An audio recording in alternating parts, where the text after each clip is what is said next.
글자 단어는 무엇일까요? 내키지 아니하는 사태를 피하거나 사실을 감추려고 방패막이가 되는 다른 이를 내세움.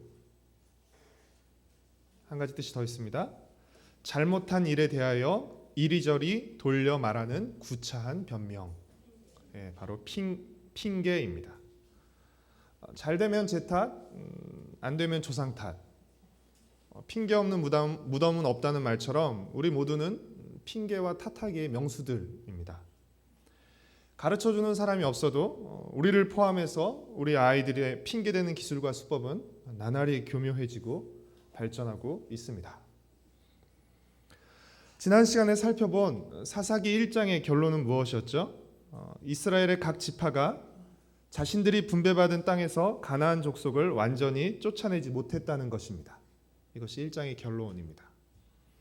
그렇다면 가나안 족속을 완전히 쫓아내지 못한 이유, 이스라엘 자손이 1장에서 가나안 족속을 완전히 쫓아내지 못했다고 못한 이유로 내세우는 표면적인 이유는 무엇이죠? 크게 두 가지였습니다. 하나는 가나안 족속이 가진 철병거, 그리고 다른 하나는 가나안 족속의 완강하고 끈질긴 저항이었습니다. 즉 이스라엘 자손은 가나안 자손보다 힘이 약해서 가나안 족속을 쫓아내지 못했다라고 말하고 있는 것입니다. 그러나 이는 사실이 아니며 핑계에 불과합니다. 이스라엘 자손들은 가나안 족속이 철병거를 가지고 있고 너무나 완강하게 저항했기 때문에 이들을 쫓아낼 수 없었다라고 말하면서 자신들이 가나안 족속을 쫓아내지 못하는 것을, 그리고 전쟁을 멈추는 것을 합리화했습니다. 그러나 하나님은 2장에서 천사를 보내 이스라엘 자손이 가나안 족속을 쫓아내지 못한 진짜 이유를 말씀하십니다. 2장 1절과 2절 말씀을 함께 읽겠습니다. 여호와의 사자가 길갈에서부터 복임으로 올라와 말하되 내가 너희를 애굽에서 올라오게 하여 내가 너희의 조상들에게 맹세한 땅으로 들어가게 하였으며 또 내가 이르기를 내가 너희와 함께한 영원한 언약을 어기지 아니하리니 너희는 이 땅의 주민과 언약을 맺지 말며 그들의 제단을 헐라 하였거늘 너희가 내 목소리를 듣지 아니하였으니 어찌하여 그리하였느냐. 하나님이 천사를 보내 말씀하신 이스라엘 자손이 가나안 족속을 완전히 쫓아내지 못한 이유는, 진짜 이유는 무엇입니까? 이스라엘 자손이 하나님의 목소리를 듣지 않았다는 것입니다. 다시 말해 하나님의 말씀에 불순종했다는 것입니다. 즉 이스라엘 자손이 가나안 족속을 쫓아내지 못한 진짜 이유는 가나안 족속보다 결코 힘이 약해서가 아니며 하나님과의 언약을 준수하지 않았기 때문이라는 것입니다. 가나안 족속을 진멸하라는 하나님의 말씀에 끝까지 순종하지 않고 그들을 쫓아내기를 중간에 포기했기 때문에 가나안 족속을 쫓아내지 못했던 것입니다. 하나님은 이스라엘 자손이 가나안 땅에 들어오기 전부터 이미 모압 평야에서 너희가 가나안 땅에 들어가면 가나안 족속을 진멸하며 그들의 우상과 제단을 깨트리고 불사를 하고 하나님께서는 이미 명하셨습니다. 신명기 7장 2절 말씀 같이 한번 읽어볼까요? 신명기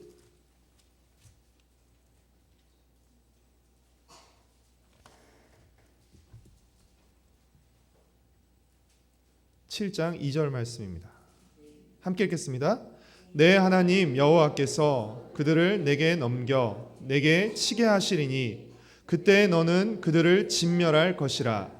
그들과 어떤 언약도 하지 말 것이요 그들을 불쌍히 여기지도 말 것이며. 5절 말씀을 같이 읽겠습니다. 오직 너희가 그들에게 행할 것은 이러하니 그들의 제단을 헐며 주상을 깨트리며 아세라 목상을 찍으며 조각한 우상들을 불사를 것이니라. 하나님께서는 이미 이스라엘 자손이 가나안 땅에 들어오기 전에 이미 이 말씀을 하셨습니다.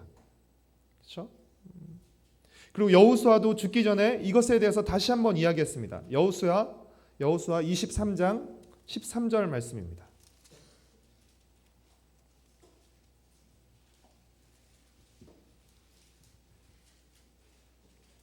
여호수아 23장 13절 말씀 함께 읽겠습니다. 시작. 확실히 알라. 너희의 하나님 여호와께서 이 민족들을 너희 목전에서 다시는 쫓아내지 아니하시리니 그들이 너희에게 올무가 되며 덫이 되며 너희의 옆구리에 채찍이 되며 너희의 눈에 가시가 되어서 너희가 마침내 너희의 하나님 여호와께서 너희에게 주신 이 아름다운 땅에서 멸하리라. 만약 너희가 가나안 땅에서 가나안 족속을 쫓아내지 않으면 이렇게 될 것이라고 여호수아를 통해 경고를 하셨습니다. 이미 가나안 땅에 들어가기 전에, 그리고 여호수아로부터도 확실한 명령과 경고의 말씀을 들었던 것이죠.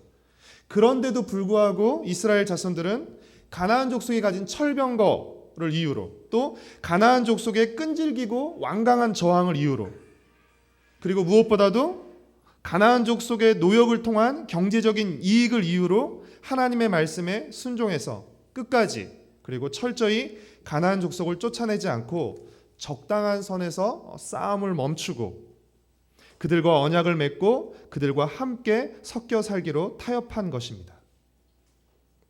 이는 하나님의 말씀에 대한 명백한 불순종과 언약 위반을 의미하는 것입니다.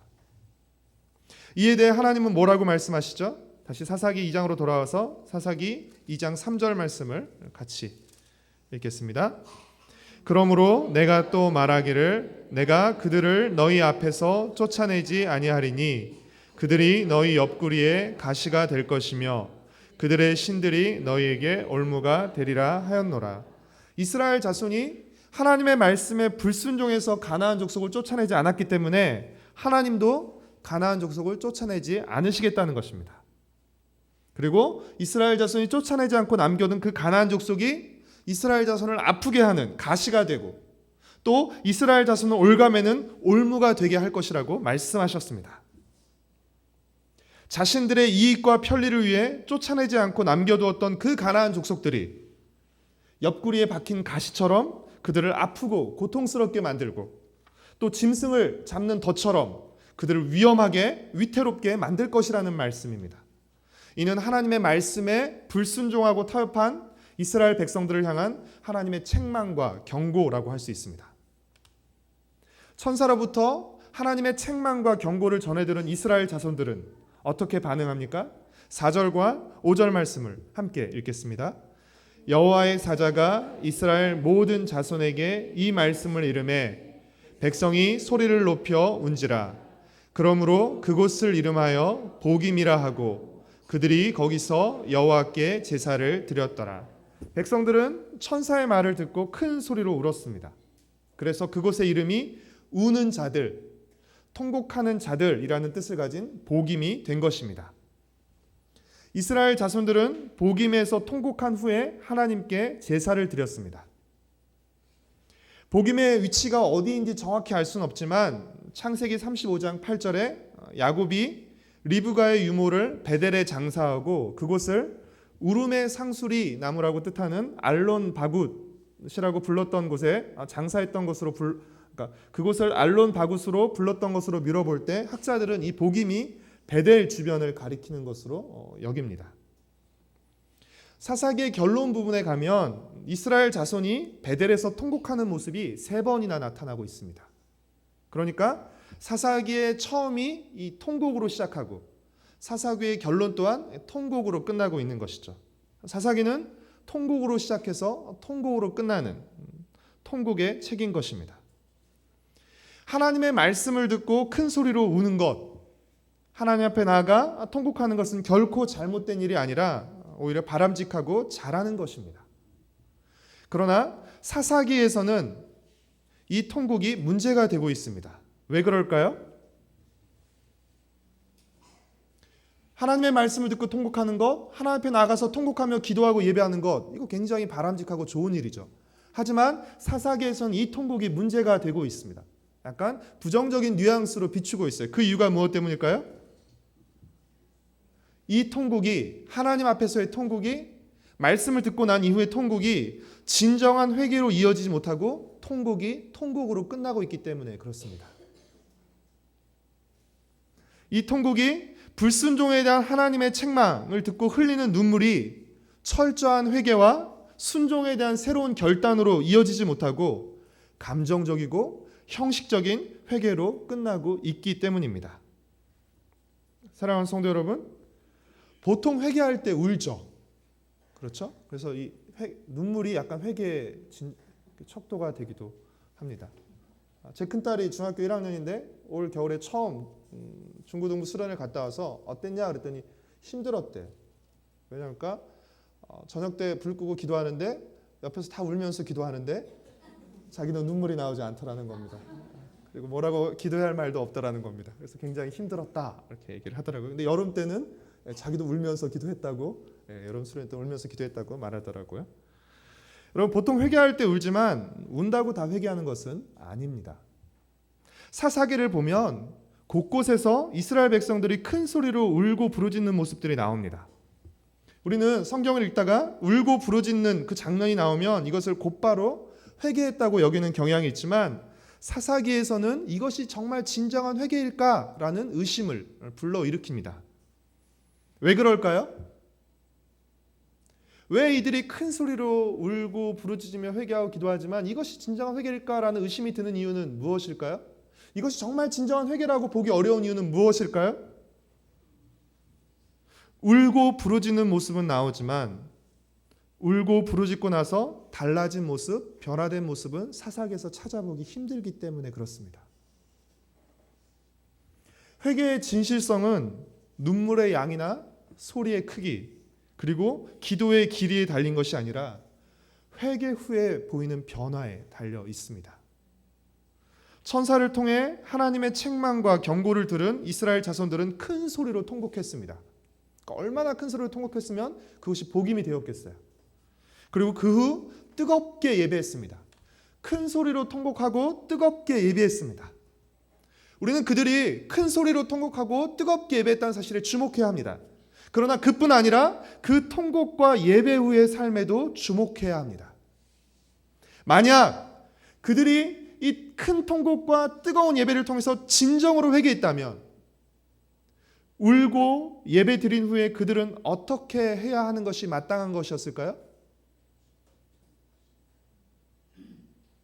저기 장롱 깊숙이 넣어뒀던 칼과 창을 다시 꺼내서 닦고 다시 그것을 가지고 가나안 족속과 싸우는 것이 마땅한 것일 것입니다. 그렇죠?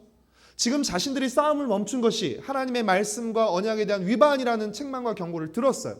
그리고 그로 말미암아서 남겨둔 이스라엘 가나안 족속들이 가시와 올무가 될 것이라는 경고와 책망을 받았습니다. 그러면 자신들이 이 싸움을 멈춘 것이 정말 잘못했다는 것을 깨달았다면 어떻게 해야 되는 것이에요? 그것을 회개하고 다시 싸워야 하는 것이죠. 언제 끝날지 모르겠지만 다시 가나안 족속을 쫓아내기 위한 길고 지리한 싸움을 시작해야 하는 것이죠. 하지만 이스라엘 자손들은 그렇게 하지 않았습니다. 큰 소리로 울고 뜨겁게 예배는 드렸지만 다시 싸우지는 않았습니다. 여러분, 그 결과가 결국 어떤 모습으로 나타나게 되는 것이에요? 그들의 다음 세대가 하나님을 알지 못하는 세대로 나타나는 결과로 나타나게 되는 것입니다. 10절 말씀을 함께 읽겠습니다. 그 세대의 사람도 다 그 조상들에게로 돌아갔고 그 후에 일어난 다른 세대는 여호와를 알지 못하며 여호와께서 이스라엘을 위하여 행하신 일도 알지 못하였더라. 지나친 논리의 비약처럼 여겨지십니까? 그러나 그렇지 않습니다. 이스라엘 자손은 가나안 족속을 쫓아내는 것도 어떻게 했어요? 적당히 한 것입니다. 철저히 끝까지 하지 않고 적당히 한 것이죠. 그리고 어떻게 해요? 자신의 신앙생활도, 자신들의 신앙교육도 형식적이고 종교적으로 적당히 한 것입니다. 쫓아내야 할 가나안 족속을 확실히 쫓아내지 않고 남겨두고 가르쳐야 할 신앙도 확실히 가르치지 않고 적당히 가르치니까 그 결과가 어떻게 되는 것이에요? 그 자녀들이 하나님을 제대로 알지 못하고 가나안 족속에 동화되어서 가나안의 우상들을 섬기게 된 것입니다. 그러니까 쫓아내야 할 것을 제대로 쫓아내지 않고 가르쳐야 할 것을 제대로 가르치지 않으니까 배워야 할 것을 제대로 배우지 못하고 그렇죠? 쫓지 알아야 할 것을 그들이 쫓아가게 된 것이에요. 그래서 여러분 이 다음 주에 살펴보겠지만 2장 11절 12절에 어떻게 시작되는 것이에요? 우리 함께 같이 읽어보겠습니다. 이스라엘 자손이 여호와의 목전에 악을 행하여 바알들을 섬기며 애굽 땅에서 그들을 인도하여 내신 그들의 조상들의 하나님 여호와를 버리고 다른 신들 곧 그들의 주위에 있는 백성의 신들을 따라 그들에게 절하여 여호와를 진노하게 하였을 때 13절 곧 그들이 여호와를 버리고 바알과 아스타롯을 섬겼으므로 이런 비참한 결과가 발생한 것입니다. 어떻게 보면 이것은 이상한 일이 아니라 당연한 것인지도 몰라요. 쫓아내야 할 것을 남겨두고 물려줘야 될 것을 제대로 물려주지 못했기 때문에 그들은 하나님을 알지 못한 채 오히려 하나님을 버리고 바알을 따라가는 가나안의 우상들을 따라가는 이런 가슴 아픈 모습을 보이게 된 것입니다. 다음 시간에 좀 더 자세히 살펴보겠습니다. 여호수아 세대의 다음 세대들은 지금 우리 식으로 말하면 교회를 안 나간 것이 아니었습니다. 우리가 이렇게 읽었다고 해서 다음 세대들이 완전히 하나님을 떠나버렸구나. 완전히 이제 교회도 나가지 않았구나. 그것이 아닙니다. 그들이 아예 하나님을 몰랐던 것 아닙니다. 하나님을 알지 못했다고 했지만 하나님을 지식적으로 종교적으로 형식적으로 몰랐던 것이 아닙니다. 이들은 매주 교회를 나가고 어려움을 당하면 큰 소리로 하나님께 부르짖었습니다. 그런데 그들은 어떻게 신앙생활한 것이에요? 자신들이 보고 배운 대로 현실에 타협하며 가나안 우상도 섬기면서 동시에 하나님도 섬기는 형식적이고 종교적인 생활을 한 것입니다. 한마디로 하나님을 알되 타협한 부모 세대가 하나님을 알지 못하는 더욱 타락한 다음 세대를 만들어낸 것입니다. 그래도 부모 세대는 가나안 정복 전쟁을 경험했기 때문에 하나님에 대한 실제적인 인격적 알미 어느 정도 있었습니다. 알았음에도 불구하고 그들은 타협하고 형식적인 종교 생활을 했어요. 그러자 어떻게 했어요? 그 다음 세대는 하나님을 알지 못하는 더욱 타락한 세대가 되어버리고 만 것입니다. 여러분 이 이야기는 결코 사사시대만의 이야기는 아닙니다. 이 이야기는 결코 남의 이야기가 아닙니다. 사랑하는 성도 여러분, 우리는 먹고 사는 게 힘들고 바쁘다는 이유로 신앙생활도 소홀히 하고 신앙교육도 소홀히 합니다. 사사기는 그 소홀함의 결과가 무엇인지를 우리에게 적나라하게 보여줍니다. 사사기 후반부에 보면 정말 깜짝 놀랄 만한 일이 생깁니다.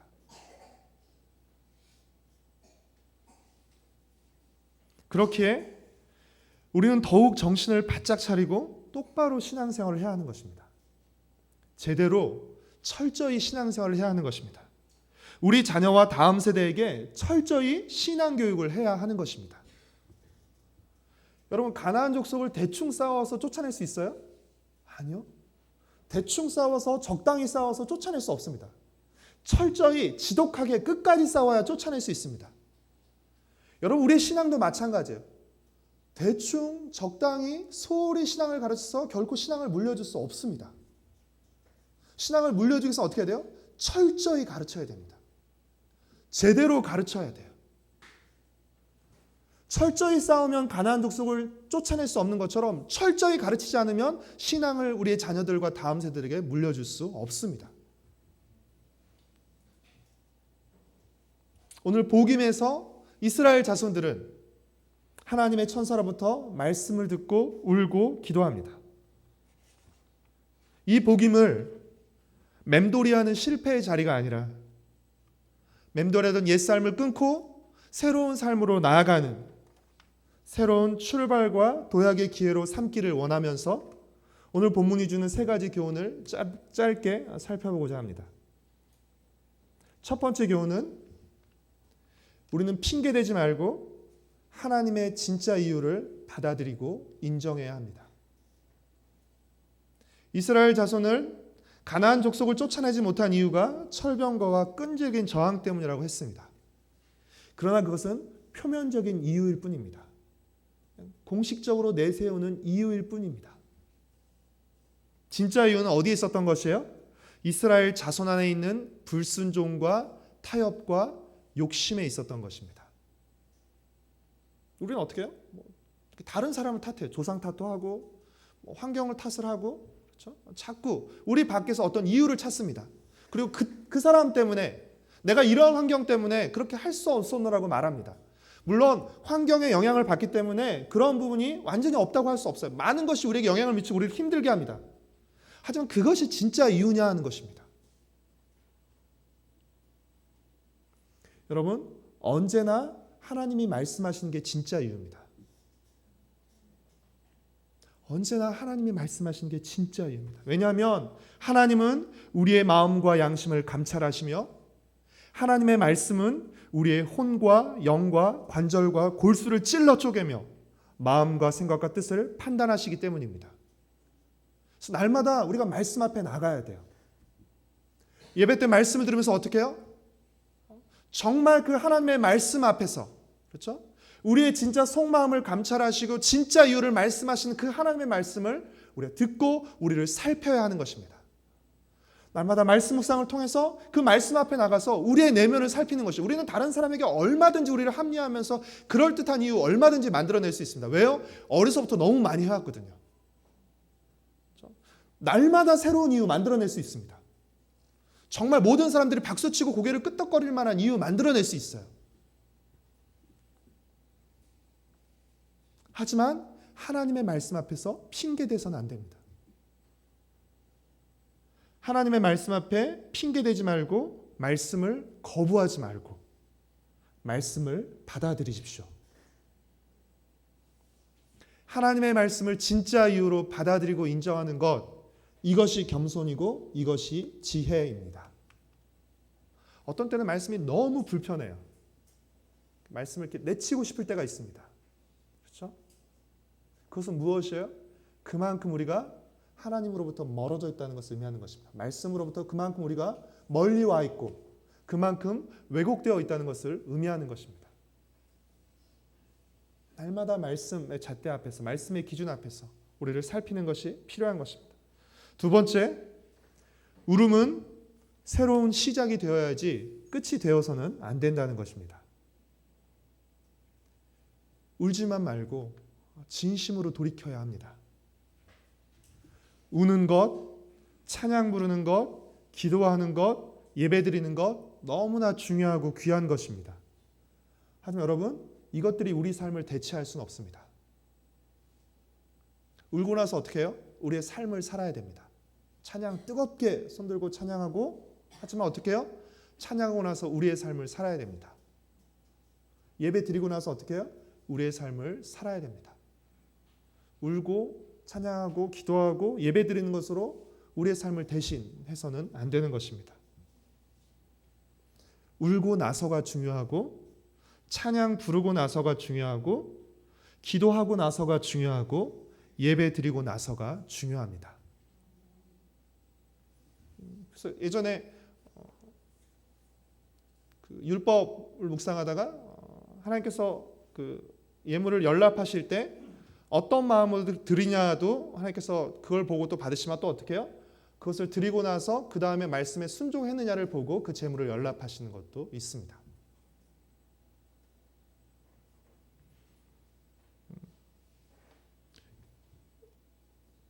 혹시라도 오해하지 않으시길 바랍니다. 우리가 기도하고 찬양하고 예배드리는 것 중요하지 않다는 것처럼 이건 너무나 중요한 것이에요. 하지만 여러분, 이것으로 다 해서는, 이것으로 끝나서는 안 됩니다. 전문용어로 이것으로 퉁쳐서는 안 됩니다. 거기서 시작하셔야 되는 것이에요.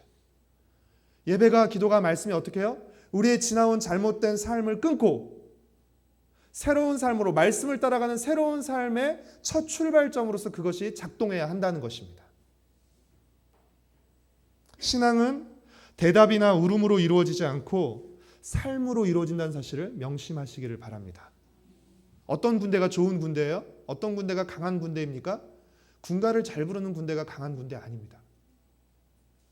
많은 훈련을 하고 잘 싸우는 군대, 이 군대가 좋은 군대이고 강한 군대입니다. 세 번째, 껍데기 신앙이 아닌 알맹이 신앙을 가져야 하며 그 알맹이 신앙을 물려주어야 합니다. 우리의 인생을 그릇에 비유할 수 있습니다. 그릇이 있어야 음식물과 내용물을 담을 수 있기에 그릇은 중요합니다. 그러나 그릇만 있어서는 안 되는 것이죠. 우리는 각자의 인생이라는 그릇에 우리의 신앙을 담아야 합니다. 신앙의 내용을 담아야 합니다. 우리가 우리 인생의 그릇에 담아야 할 그 내용은 무엇이에요? 믿음으로 인한 다름입니다. 믿음으로 인한 다름. 우리 삶에 믿음으로 인한 다름이란 내용을 우리 삶에 계속해서 채워나가야 하는 것입니다. 단순히 주일날 교회 오는 것, 물론 이것도 다름 중에 하나죠. 그렇죠?